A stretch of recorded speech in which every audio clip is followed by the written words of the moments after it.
A autorização para mineração em terras indígenas é um dos grandes debates que ocorrem no Congresso Nacional durante esse ano.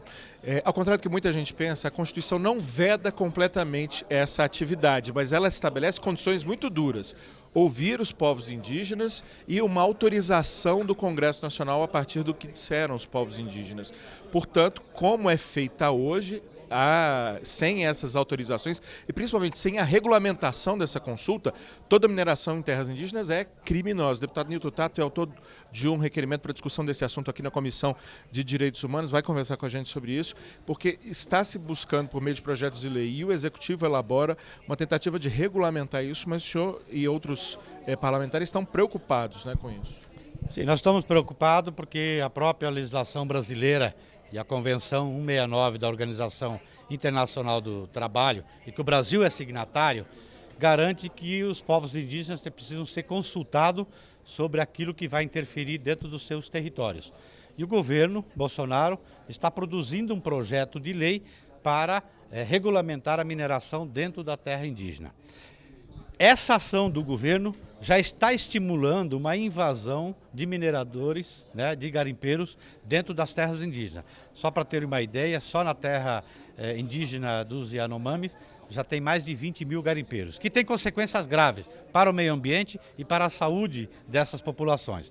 Então nós estamos provocando esse debate aqui, porque as terras indígenas não foram criadas para fazer mineração ou monocultura. Pelo contrário, foram criadas para um espaço de reprodução social e cultural desses povos. Perfeito. Muitíssimo obrigado, deputado Nilton Tato, que é do PT de São Paulo e presidente da Comissão da Frente Parlamentar da Agricultura. Eu vou chamar também, já que vamos ouvir as terras indígenas, a Elza Xerente, que é representante da Articulação dos Povos Indígenas do Brasil, a APIB, que falou em nome dos povos indígenas aqui e manifestou que os povos indígenas são contrários à mineração nas suas terras. Meu nome é Elza, sou liderança do Estado Tocantins. Sim, que nós, os povos indígenas, nós consideramos a terra como mãe terra, que é o que cria nós.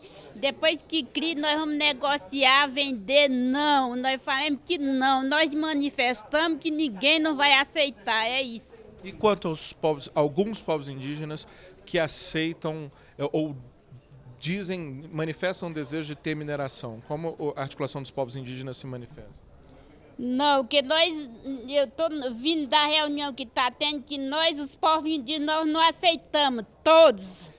Muitíssimo obrigado, Elza. E a Elza vai participar do Sínodo da Amazônia lá em Roma, representando também os povos indígenas. Mas eu vou chamar aqui também rapidamente o Alexandre Vidigal, que é o secretário de mineração do Ministério de Minas e Energia, que está à frente desses estudos que o governo faz para regular. O senhor, inclusive, mencionou que a Constituição já prevê a mineração, desde que atendidas as condições. Agora é regulamentar, é buscar discutir essa questão. E aí nós vimos aqui as manifestações majoritariamente contrárias, temendo os efeitos que essa regulamentação represente. Como é que o senhor vê essas posições contrárias?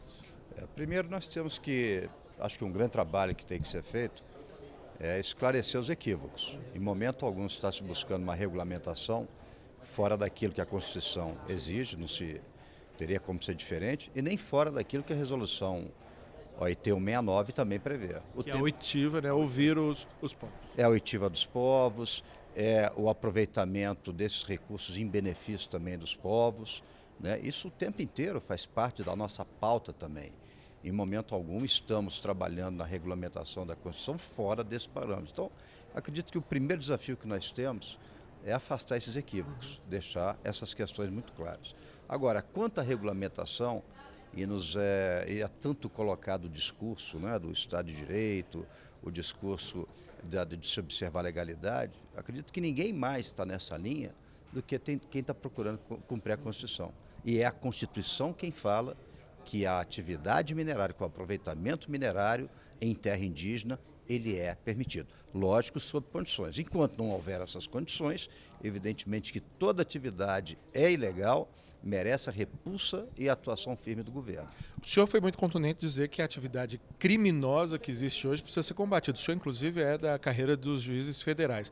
Agora, isso não tem acontecido na prática, pelo que se observa, pelo menos em alguns números, como esse citado aqui, de 20 mil garimpeiros ilegais na terra Yanomami, que é uma das maiores reservas de diamante, pelo que se conhece no mundo. Como é que essa questão deve ser enfrentada? Porque o que se tem dito, o que se ouviu aqui algumas vezes, é que a partir do momento que o governo busca estudar, alguns atores econômicos entendem como já uma prévia autorização, até uma tentativa deles de já delimitarem a sua participação nesse processo de mineração em terras indígenas. Olha, o jornal que eu leio, os jornais que eu leio, os fatos que eu vejo, não levam a essa realidade, essa constatação, percepção de que não está se fazendo nada.